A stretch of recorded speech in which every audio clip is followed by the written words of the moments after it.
Здравствуйте. В прямом эфире новости Татарстана, в студии Даяна Саитова. И по традиции начинаем с истории ТССР.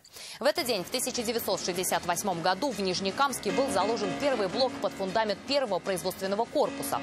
Так началось строительство шинного завода. Его цель была тогда обеспечить колесами ульяновские и волжские автозаводы. Вся перевозка грузов ложится именно на машины. В Нижнекамске начали готовить и молодых специалистов для работы на новом производстве. Сейчас Нижнекамск шины является одним из крупнейших заводов страны. А сейчас переходим к событиям наших дней и коротко о главном. В борьбе с ковид поможет тепловизор, произведенный в Казани. У кого есть температура, у него сразу пропуск заблокируется. Чем еще президент республики удивил Казанский оптико-механический завод, об этом Зарина Ахметова. От сувенирной продукции до медицинских масок – один шаг. Мы быстро поняли, что нужно сейчас народу, и решили выпускать именно то, что сейчас необходимо. Производство масок из сахарного тростника увидела Алия Хайрудинова. Они принимают парад из окон своих домов. Как в преддверии Дня Победы поздравили ветеранов во дворе домов, увидела и Вероника Гайнутдинова. Гигантские георгиевские ленты, российские флаги в каждом окне. Праздник Великой Отечественной войны, он не останавливается. Как преображаются фасады города перед Великим Днем Победы, увидела Юлия Муратова. Фронтовые бригады спустя 75 лет. Мы приезжаем во дворы, где живут ветераны, объявляем на весь двор, что в этом доме живет ветеран Великой Отечественной войны. Как в период пандемии звучат победные фронтовые песни, услышала Алия Хайрудинова. Сегодня Рустаму Минниханову представили тепловизор, помогающий выявлять людей с повышенной температурой тела. Его будут производить в Татарстане на Казанском оптико-механическом заводе. Если аппарат зафиксирует повышенную температуру, пропуск сотрудника может быть заблокирован. Как президент оценил разработку и что еще ему продемонстрировали на заводе, в материале Зарины Ахметовой. У кого есть температура, у него сразу пропуск заблокируется, он не пройдет на территорию. Такая разработка сейчас как нельзя кстати для крупных предприятий. Производить такие тепловизоры будет Казанский оптико-механический завод. Одномоментное устройство способно сделать замер температуры у 30 человек. Плюс ко всему оно всепогодное. Это для подводных лодок типа «Антей». Это атомные подводные лодки многоцелевые. После президенту провели экскурсию по цехам. В условиях пандемии здесь работает около 800 человек. Это половина всего коллектива. Производство ведется с соблюдением всех требований, рассказывают Рустаму Минниханову. Помещение дезинфицируют, у входа сотрудникам замеряют температуру. Соблюдается дистанция на рабочих местах. Позволяет измерить координаты объекта. Это как дальномер, да? Дальномер. Он дальномер, но с функцией и фото, и видеофиксации. Сегодня Казанский завод – единственный в России серийный производитель наблюдательной техники. Президенту показали, как за последние годы обогатилась номенклатура выпускаемой продукции. Перископы, системы наблюдения и целеуказания, бинокли, зрительные трубы и многое другое. Сейчас предприятие занимается разработкой новых оптических приборов, как гражданского, так и военного назначения. Зарина Ахметова, ТНВ, Казань. На сохранение здоровья татарстанцев сейчас нацелены не только крупные производства, но и малый бизнес. В Казани один из изготовителей сувенирной продукции занялся производством защитных масок на 3D-принтерах. Часть готовых изделий сами бесплатно отдают больницам. Как спрос рождает предложение и можно ли съесть маску из сахарного тростника? Алия Хайрудинова. Вот 3D-принтер, на котором печатаются маски, которые буквально сейчас уедут в РКБ. Раньше на этих 3D-принтерах печатали сувениры, сейчас защитные маски. Материал экологичный, переработанный сахарный тростник и кукуруза слой за слоем повторяют заданную форму. Только попробовать на зуб маску нельзя. 3D-модель, 3D-принтер, 2 часа времени и изделие готово. Кстати, печатают их разных размеров. Вся задумка, чтобы маску не нужно было выкидывать каждый раз, поскольку это горы мусора. Мы сделали ту маску, которую нужно будет просто обработать и можно спокойно носить долгое время. Подумали казанские предприниматели и о врачах. Здесь 100 принтеров. В день на них печатают 500 масок. Реализуют их на заводы и в частные клиники. А вот 30% от прибыли решили отдавать масками в больнице. В 3D-защите уже персонал больницы в Елабуге, Нижнекамске и в РКБ. Нас поддерживает Министерство экономики. Сейчас активно ведутся переговоры по поводу микрозаймов. Микрозаймы нам нужны для того, чтобы расширить наш штат. Вот так выглядит маска. Здесь нужен еще и фильтр. Изготавливают его из специального медицинского материала, а после на спецстанке, который работает под ультрафиолетом, нарезают. И получаются вот такие диски, где 10 фильтров. Сегодня 150 штук многоразовых масок привезли в РКБ. Для администрации РКБ защита персонала – это такая же важная задача, защита его здоровья, сохранение трудоспособности, как и излечение наших пациентов. Расширяют производители и географию. В казанских масках уже ходят в США и Непале. Алия Хайрудинова, Марат Зайдуллин, ТНВ, Казань. Уже сегодня Рустаму Минниханову представили план выхода Татарстана из самоизоляции. Его разработало правительство. Снятие режима будет происходить в 3 этапа. Сейчас Татарстан, по словам пресс-службы президента, находится на первом. Работают многие крупные предприятия. Среди сферы услуг – парикмахерские. А на улицу можно выйти не только в магазин, но и для пробежки. Президент при разработке документа поставил одну главную задачу. Все послабления возможны исключительно при одном главном условии, что их будут сопровождать санитарно-эпидемиологические требования безопасности. То есть мы говорим об обязательном требовании соблюдения социальной дистанции. Это обязательное требование использовать средства защиты в местах пребывания людей. Это магазины, общественный транспорт, места скопления людей на улице. Идем с ростом. Сегодня в республике зафиксировано еще 105 случаев заражения COVID-19. 8 из них завозные, остальные контактные. 31 человек находится в госпитале республики. У 74 легкая форма, они остаются дома. Больше всего заболевших за сутки в Казани, следом идут Челны. Таким образом, количество инфицированных доходит до 1500. 6 человек в тяжелом состоянии. В России за последние сутки уже 11 231 новых случаев заболевания. У 6 жителей Татарстана в ночь с 5 на 6 мая, прибывших в Казань из турецкой Анталии, тесты на коронавирус дали положительный результат. Среди заболевших 1 ребенок. Напомним, сразу после прилета их разместили на обсервацию в санатории Ливадия. У всех болезнь протекает в бессимптомной форме. Пациенты чувствуют себя хорошо и будут находиться под медицинским наблюдением, сообщает республиканский штаб. В Казани по-прежнему один из самых низких показателей по самоизоляции среди других городов-миллионников. Судя по нему, столица Татарстана самостоятельно вышла из режима. На улицах по-прежнему многолюдно. Индекс в полдень составил 1,4 балла. В других районах республики цифры не сильно отличаются. В Набережных Челнах, Чистополе, Нижнекамске, Бугульме и Альметьевске эти показатели не превышают 2 баллов. В Елабуге и Лениногорске количество выходов на улицу немного меньше.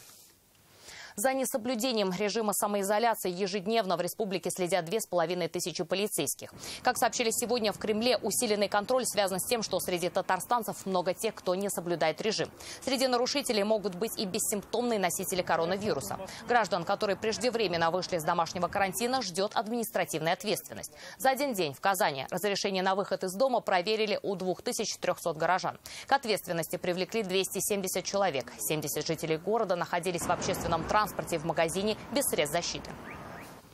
В Татарстане возбуждено уголовное дело по факту незаконной реализации этилового спирта. Полицейские задержали грузовую машину, в которой по документам находилось 30 000 литров растворителя. Но, как установили оперативники, по фиктивным документам одна организация продавала другой этиловый спирт. Его изъяли и направили на экспертизу, сообщает оперативный штаб. В период самоизоляции нагрузка на сферу связи возросла в разы. Люди сидят дома, общаются больше через интернет, который не дает потерять связь с родными и близкими. День радио сегодня празднуют не только радиотехники и радиожурналисты, но и все сотрудники отрасли связи. Вот так в масках и перчатках, соблюдая все меры безопасности. И, несмотря на коронавирус, инженеры Тателекома продолжают работать, как и прежде. Обходят адреса, подключают интернет и поддерживают бесперебойную связь. Школьники учатся онлайн, взрослые работают на удаленке. Без интернета в такой ситуации никуда.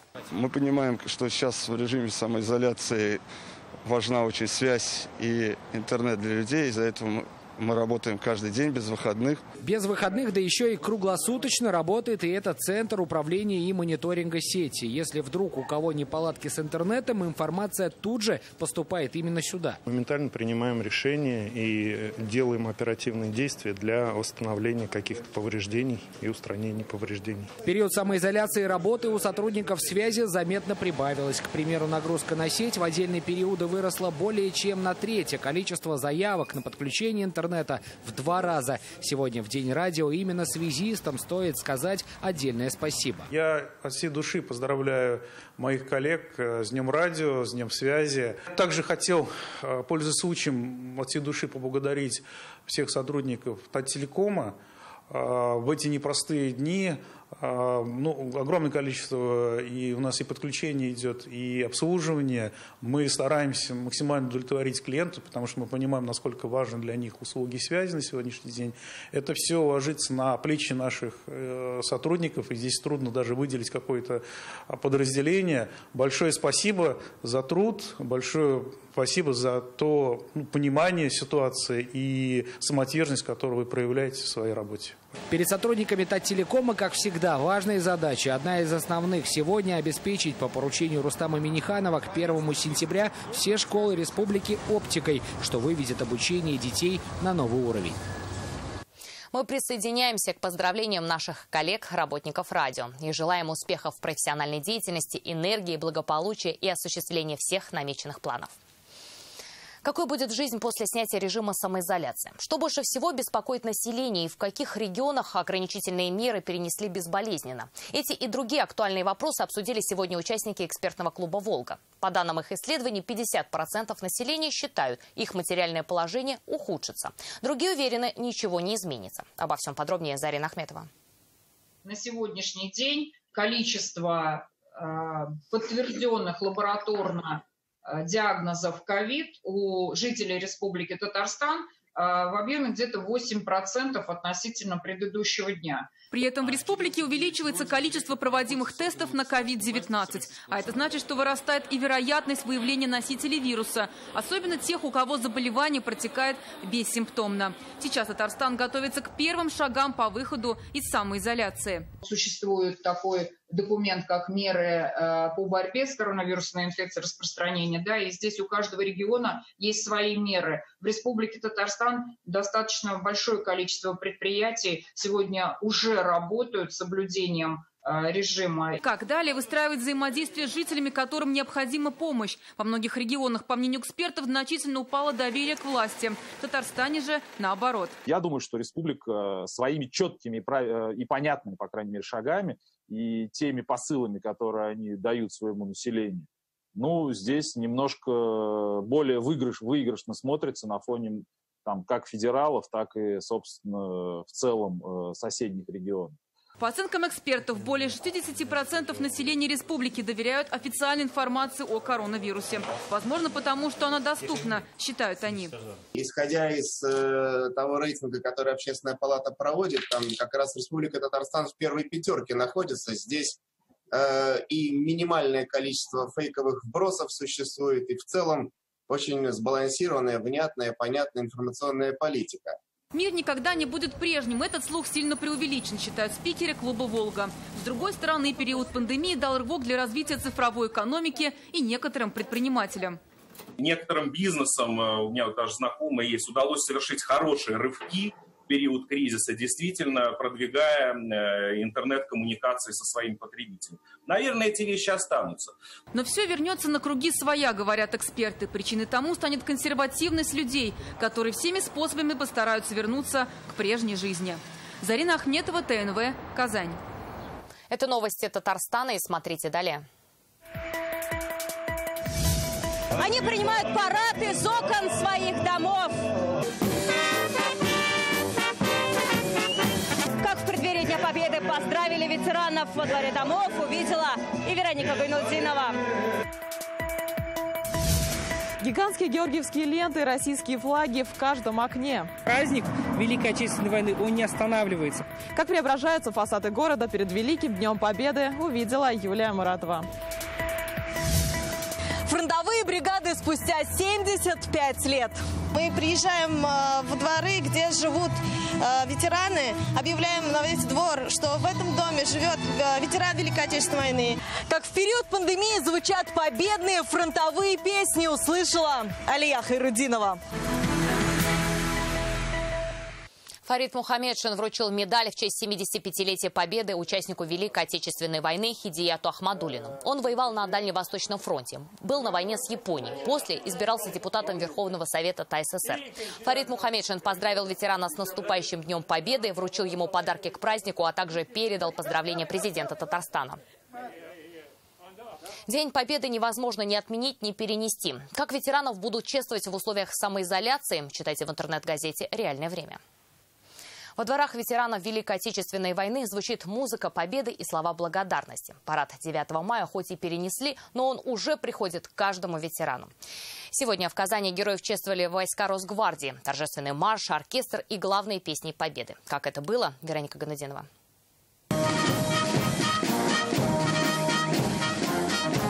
Они идут строевым шагом, отдавая честь герою, хоть он их и не видит. А чтобы лучше слышал, ветерана даже подносят вот так ближе к оркестру. Александру Сай 100 лет. Он уже давно не ходит на парад, но праздник сам приходит к нему. Все-таки такая дата, вроде и 75 лет, и это самая победы.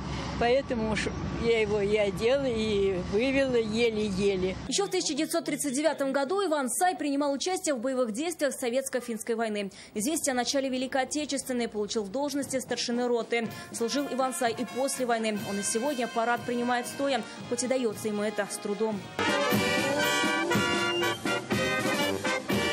Каждый год на День Победы он ездил в родной Санкт-Петербург. Но в этом главный для него праздник будет встречать дома. Блокадник Александр Сафонов и сегодня весь в медалях. При параде, на параде лично для него.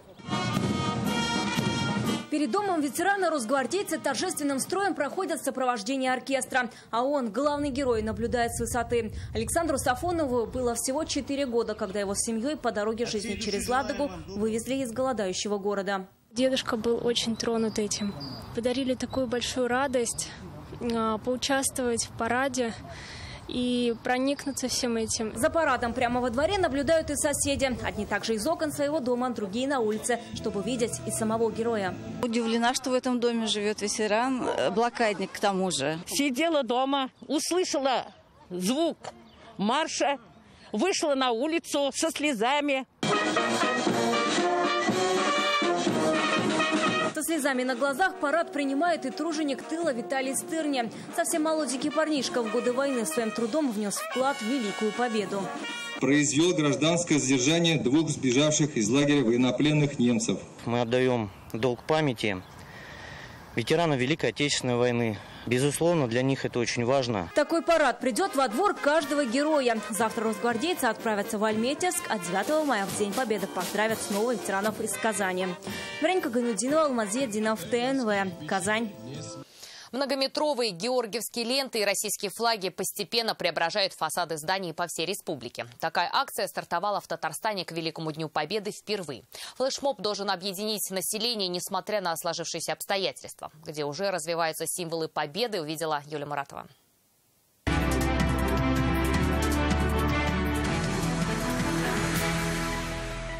Отлично. А вот это вот молодчик в Одессе, чуть-чуть ее надо ослабить. Так уже через несколько минут фасад Казанского инновационного университета украсит большая георгиевская лента. Ее длина 15 метров. Еще в прошлом году двухцветный символ героизма волонтеры сдавали прохожим на улицах, а сегодня ее гордо возносят на здание. Основная наша задача для того, чтобы люди, когда смотрели, например, в окно или выходили на балкон, увидели то, что, исходя из пандемии, которая идет на территории Российской Федерации, праздник Великой Отечественной войны, он не останавливается. Участие в такой акции, она демонстрирует и показывает людям, которые ходят по этим улицам, которые живут в ближайших домах, что это праздник, что мы гордимся нашей историей, наших победой наших дедов. Такая же лента появится в КФУ уже завтра. Новую традицию подхватят и районы. Цвета дыма и пламени создадут атмосферу бесконечной памяти о тех, кто в 40-х мужественно противостоял огненным атакам врага. Память. Наши дедушки, бабушки умирали за нас. Хотели, чтобы мы жили хорошо. Получается, вот не всегда у нас. Главный символ страны, российский флаг, уже также украшает фасад Казанского инновационного института. Буквально несколько часов назад их здесь установили волонтеры молодежного движения. А уже в ближайшее время российские флаги смогут появиться в окнах любого жилого дома. Для этого желающие должны обратиться на горячую линию молодежки ОНФ.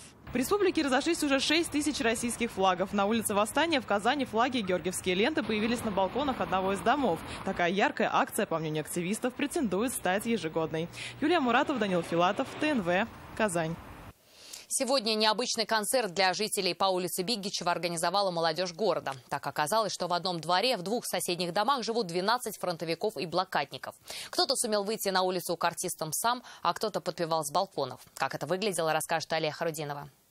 Вот она, легендарная полуторка, автомобиль Победы. Этот небольшой грузовик не только снабжал солдат оружием и продовольствием, но также перевозил артистов, а они, в свою очередь, поддерживали боевой дух.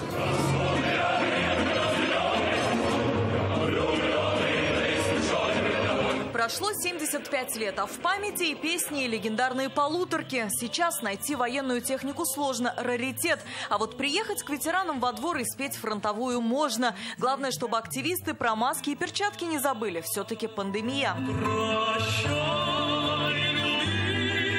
Комитет по делам детей и молодежи собрал 15 ребят, талантливых и ответственных. Сегодня они во дворе на улице Бигичева. Здесь в двух домах живут 12 ветеранов. Батыр Валитов служил на 641-м Белорусском фронте. В 44-м его настигла пуля врага. 6 месяцев госпиталя, после в тыл. Сейчас его речь невнятна, но рядом супруга. Она хранит воспоминания мужа, в том числе и о фронтовых концертах. Танцевала с девушками, который еще до меня гуляет, как девчонка, сам показывал мне. В такт артистам хлопает Ракия Валиева, вдова прошедшего войну солдата. Говорит, что и в тылу было не сладко. 50 грамм хлеб давали. Было 11-12 лет, наверное. Все видали на свете. А сегодня в честь великого праздника ярко-красные цветы. И имена ветеранов звучат на весь двор, чтобы знали, сосед ковал победу. Многие ветераны, на самом деле, стесняются, говорят, не хотелось бы, чтобы прям весь двор знал, но однако же нам очень приятно объявить об этом, чтобы люди знали, помнили. Фронтовые песни звучали долго, кто-то сумел выйти сам, а кто-то слушал из окон. Действительно, праздник со слезами на глазах. Алия Хайрудинова, Ильшат Мухаметов, ТНВ, Казань. К эстафете масштабного песенного марафона «Наш День Победы» завтра подключается последний регион ПФО – Оренбургская область. По инициативе полпреда Игоря Комарова в 14 регионах на родных языках исполняют известную песню «День Победы». 13 регионов уже приняли в нем участие. Клип из Оренбургской области ТНВ покажет завтра в 8:55. А как его снимали и какие чувства испытывают артисты, когда исполняют легендарную песню, узнаем прямо сейчас.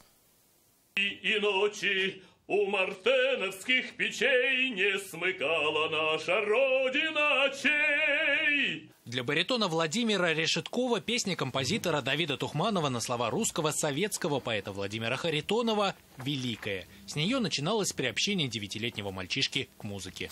Парад заканчивался, бабушка накрывала огромный стол. И дед, выпив свои 100 грамм фронтовых, заставлял меня вставать на табуретку и петь «День Победы». Видеоролик с исполнением песни «День Победы» Оренбургский государственный академический русский народный хор записал еще в марте, до введения режима самоизоляции и до распространения режима повышенной готовности в Российской Федерации в связи с коронавирусной инфекцией. День Победы, как он был от нас далек, как в костре потухшем таял уголек. Таким образом, Оренбуржье приняло эстафету песенного марафона. Его организовал аппарат полномочного представителя президента Российской Федерации в Приволжском федеральном округе. 25 апреля песенный марафон открыла Республика Мордовия. И вот уже на протяжении 2 недель самая любимая песня о победе звучит в Приволжском федеральном округе на родных языках наших народов. На русском, мордовском и чувашском, на марийском и удмуртском, на татарском и башкирском языках. И на каждом из них песня понятна и близка для многонационального Оренбуржья. Премьера самой песни состоялась 45 лет назад. В репертуаре Оренбургского государственного академического русского народного хора она один из самых важных творческих проектов. Понимая идею всего этого события, всего этого марафона, приняли сразу этот вызов с удовольствием, подготовились и решили исполнить. Я думаю, что это хорошее дело мы сделаем. Через себя песню пропускаю, чтобы передать именно то, что нужно передать зрителям, ветеранам, все эти эмоции. Оренбуржье – финальный регион в масштабном песенном марафоне. Эстафету принимает у Кировской области. Жители Приволжского федерального округа услышат легендарную песню в исполнении Оренбургского государственного академического русского народного хора. А 9 мая День Победы прозвучит в исполнении всех музыкальных коллективов, принявших участие в акции. Трансляции в социальных сетях ВКонтакте, Фейсбуке и Одноклассниках. Видео доступно под хэштегами «Песни Победы ПФО», «Наш День Победы», а также в эфире телеканала «Россия-24». Аудиоверсии Дня Победы в радиоэфире «Маяк» и Радио России Оренбург. Клип песни «День Победы» из Оренбургской области ТНВ покажет завтра в 8:55. А 9 мая можно будет увидеть легендарную песню в исполнении всех регионов округа. А на этом у нас все. До встречи.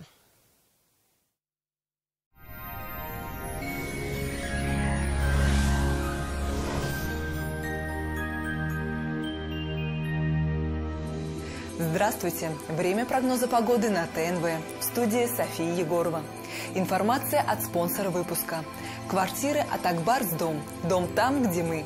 Получи кэшбэк до 5%. Купи квартиру выгодно. Подробности по телефону в Казани. 295 4 семерки. И на сайте akbars-dom.ru. Купи квартиру онлайн от Акбарс Дом. Дом там, где мы. Телефон в Казани. 295 4 семерки. По данным сервиса Яндекс.Погода, в Бугульме, Бавлах и Азнакаево в пятницу будет облачно, без осадков и плюс 25-26 градусов. В набережных Челнах, Нижнекамске и Елабуге возможны небольшие дожди, днем до плюс 26. Тепло в Багрызе, Менделеевске и Актаныши. Плюс 26-27 градусов. Ожидается облачная погода с небольшим дождем. Будет довольно тепло в Арске, Кукмаре и Балтаси. Плюс 26. Несмотря на облачность и небольшие дожди, сохранится теплая погода. В Болгарии, Дрожжиновом, Буинске не обойдется без кратковременных осадков. Плюс 21-23 градуса. В Альметьевске, Чистополе и Мамадыше ожидается облачная погода без осадков и довольно жарко, до плюс 27. В последующие сутки в республику начнет поступать более прохладный воздух, и температурный фон начнет понижаться. Местами пройдут небольшие дожди. Спонсор показа – федеральная сеть медицинских центров «Доктор Ост». Лечение самых сложных заболеваний позвоночника и суставов без боли и хирургического вмешательства.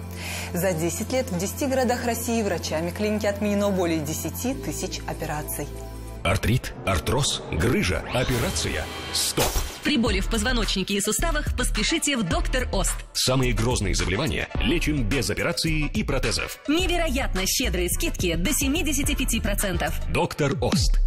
В Казани ожидается облачная погода. Местами возможны небольшие дожди.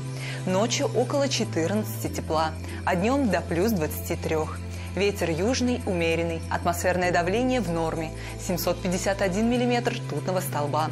Влажность воздуха 53%. Магнитное поле Земли спокойное. Берегите себя и оставайтесь дома. На этом наш выпуск завершен. До свидания.